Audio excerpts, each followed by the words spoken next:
നമസ്കാരം. ഇന്ന് 2026 ജനുവരി 7 ബുധനാഴ്ച. 4 PM ന്യൂസ് ബഹ്റൈൻ അപ്ഡേറ്റിലേക്ക് സ്വാഗതം. ബഹ്റൈൻ സാമ്പത്തിക മേഖല 4.0% വളർച്ച കൈവരിച്ചതായി ഇൻഫർമേഷൻ ആൻഡ് ഗവൺമെന്റ് അതോറിറ്റിയുടെ റിപ്പോർട്ട് വ്യക്തമാക്കുന്നു. എണ്ണ മേഖലയിലുണ്ടായ 9.3% വർധനയും എണ്ണ ഇതര മേഖലകളിലെ 3.1% മുന്നേറ്റവുമാണ് ഈ നേട്ടത്തിന് ആധാരം.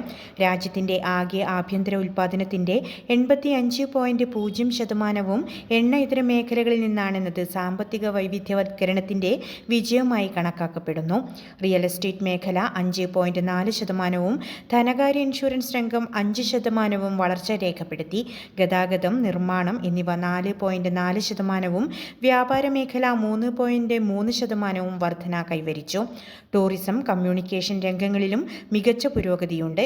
എണ്ണ വരുമാനത്തെ മാത്രം ആശ്രയിക്കാതെ വിവിധ സേവന നിർമ്മാണ മേഖലകളെ മുൻനിർത്തിയുള്ള ബഹ്റൈന്റെ സാമ്പത്തിക നയങ്ങൾ സുസ്ഥിരമായ പുരോഗതി ഉറപ്പാക്കുന്നതായി ധനകാര്യ മന്ത്രാലയം വിലയിരുത്തി.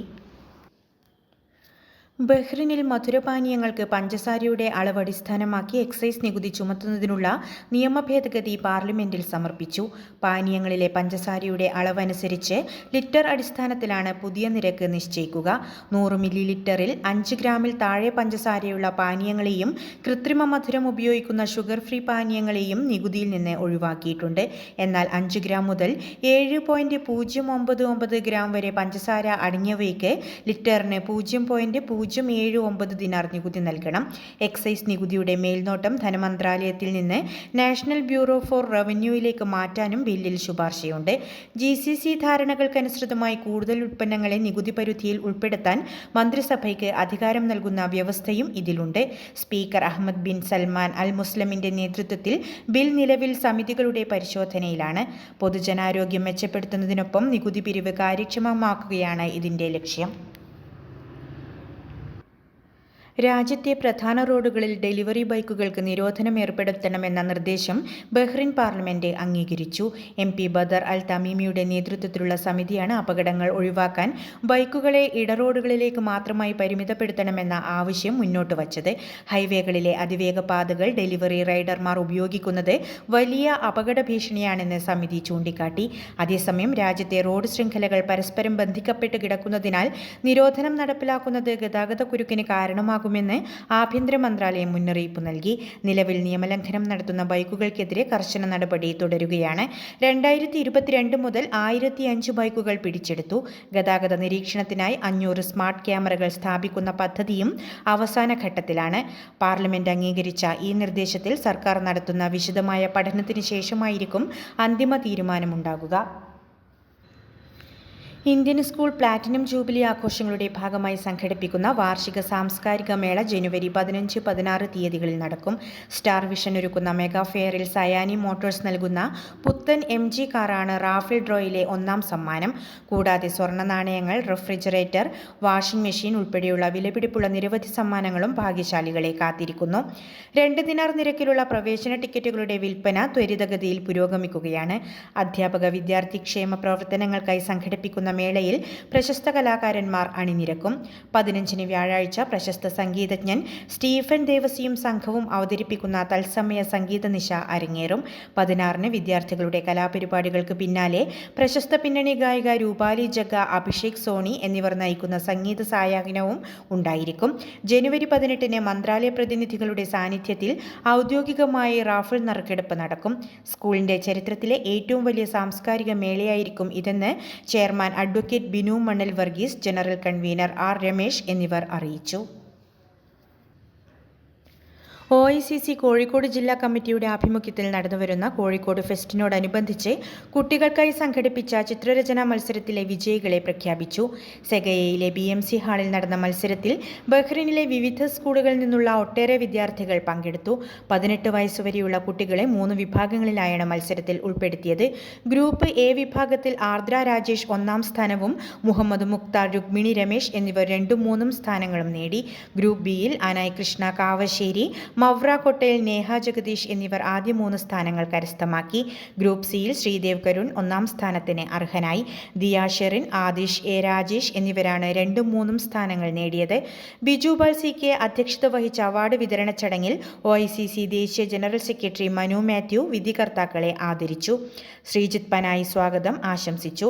Vadakara MLA KK Rama, OICC ദേശീയ പ്രസിഡന്റ് ഗഫൂർ ഉണ്ണിക്കുളം എന്നിവർ മത്സരവേദി സന്ദർശിച്ചു. ഇന്നത്തെ മണി എക്സ്ചേഞ്ച് നിരക്കുകൾ നിങ്ങൾക്കായി നൽകുന്നു ലുലു എക്സ്ചേഞ്ച് ബഹ്റൈൻ.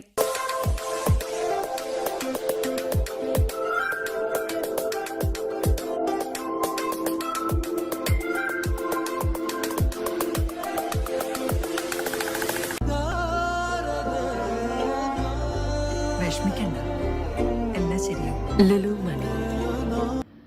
പടവ് കുടുംബവേദി അംഗങ്ങൾക്കായി വർഷം തോറും സംഘടിപ്പിക്കാറുള്ള ശൈത്യകാല ക്യാമ്പ് സഖീർ ടെന്റ് ഏരിയയിൽ നടന്നു. പകലും രാത്രിയുമായി നടന്ന ക്യാമ്പിൽ അംഗങ്ങൾക്കായി ഹൃദ്യമായ കലാകായിക പരിപാടികളാണ് ഒരുക്കിയിരുന്നത്. കുട്ടികൾക്കും മുതിർന്നവർക്കുമായി വിവിധ മത്സരങ്ങളും ക്യാമ്പിന്റെ ഭാഗമായി നടന്നു. പടവ് രക്ഷാധികാരി ഉമ്മർ പനായിക്കുളം ക്യാമ്പ് ഉദ്ഘാടനം ചെയ്തു. പ്രസിഡന്റ് സുനിൽ ബാബു ചടങ്ങിൽ അധ്യക്ഷത വഹിച്ചു. ജനറൽ സെക്രട്ടറി മുസ്തഫ പട്ടാമ്പി സ്വാഗതവും റസിൻ ഖാൻ നന്ദിയും പറഞ്ഞു. സഹൽ തൊടുപുഴ, ഹക്കീം പാലക്കാട് എന്നിവർ പരിപാടികൾക്ക് നേതൃത്വം നൽകി. നൌഷാദ് മന്നപ്പാറ, സഗീർ ആലുവ, സജിമോൻ, സലീം തയ്യിൽ, നബിൽ, മണികണ്ഠൻ, സക്കീർ ഹുസൈൻ, അൻവർ ശൂരനാട്, അബ്ദുൽ സലീം, അജാസ്, അനസ് തുടങ്ങിയവർ ചടങ്ങിൽ ആശംസകൾ നേർന്ന് സംസാരിച്ചു. അൽമന്നായ് കമ്മ്യൂണിറ്റീസ് അവയർനെസ് സെന്റർ മലയാള വിഭാഗത്തിന്റെ 2026 വർഷത്തേക്കുള്ള ഭാരവാഹികളെ തിരഞ്ഞെടുത്തു.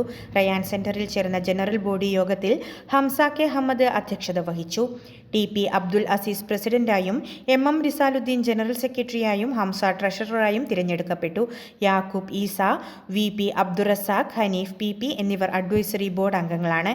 Hamza K Hammad, NM Kunju Muhammad, Abdul Latif CM എന്നിവരാണ് വൈസ് പ്രസിഡന്റുമാർ. ബിനു ഇസ്മായിൽ, അബ്ദുൽ സലാം C, സാദിഖ് ബിൻ യഖ്യ, ബീരാൻ കോയ, അബ്ദുൽ ലത്തീഫ് ചാലിയം തുടങ്ങിയവർ വിവിധ വിഭാഗങ്ങൾക്ക് നേതൃത്വം നൽകും. കൂടാതെ സാമൂഹികം, മാധ്യമം, ആരോഗ്യം, സാങ്കേതിക വിഭാഗം തുടങ്ങി വിവിധ മേഖലകളിലായി 26 അംഗ എക്സിക്യൂട്ടീവ് കമ്മിറ്റിയെയും യോഗം തിരഞ്ഞെടുത്തു. രാജ്യത്ത് ശൈത്യം കടുക്കുമെന്ന് കാലാവസ്ഥാ വകുപ്പിന്റെ പുതിയ പ്രവചനം. വരും ദിവസങ്ങളിൽ രാത്രികാലങ്ങളിൽ കടുത്ത തണുപ്പ് അനുഭവപ്പെടുമെന്ന് അധികൃതർ മുന്നറിയിപ്പ് നൽകി. പകൽ സമയങ്ങളിൽ ഭാഗികമായി മേഘാവൃതമായ തെളിഞ്ഞ കാലാവസ്ഥയായിരിക്കുമെങ്കിലും സൂര്യൻ അസ്തമിക്കുന്നതോടെ താപനില ഗണ്യമായി കുറയും. പുതിയ റിപ്പോർട്ട് പ്രകാരം പരമാവധി താപനില 21 ഡിഗ്രി സെൽഷ്യസും കുറഞ്ഞ താപനില 10 ഡിഗ്രി സെൽഷ്യസും ആയിരിക്കും രേഖപ്പെടുത്തുക. കടൽ പൊതുവെ ശാന്തമായിരിക്കുമെന്നും തിരമാലകൾ 1 മുതൽ 3 അടി വരെ മാത്രമേ ഉയരുകയുള്ളൂ എന്നും കാലാവസ്ഥാ നിരീക്ഷണ കേന്ദ്രം അറിയിച്ചു. രാത്രികാലങ്ങളിൽ തണുപ്പ് വർദ്ധിക്കുന്ന സാഹചര്യത്തിൽ പുറത്തിറങ്ങുന്നവരും യാത്രക്കാരും മതിയായ മുൻകരുതലുകൾ എടുക്കണമെന്ന് അധികൃതർ നിർദ്ദേശിച്ചു.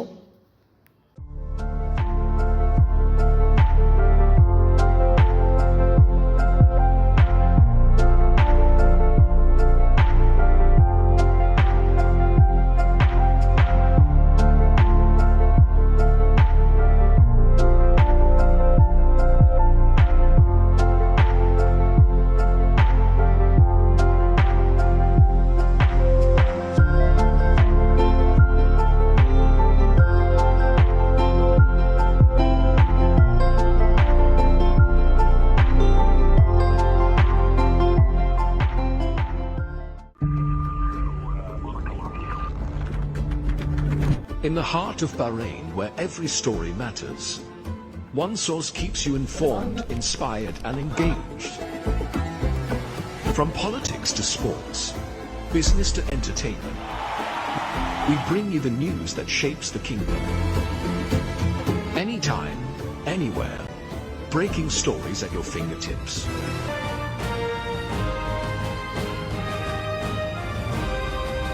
The Daily Tribune, your trusted voice.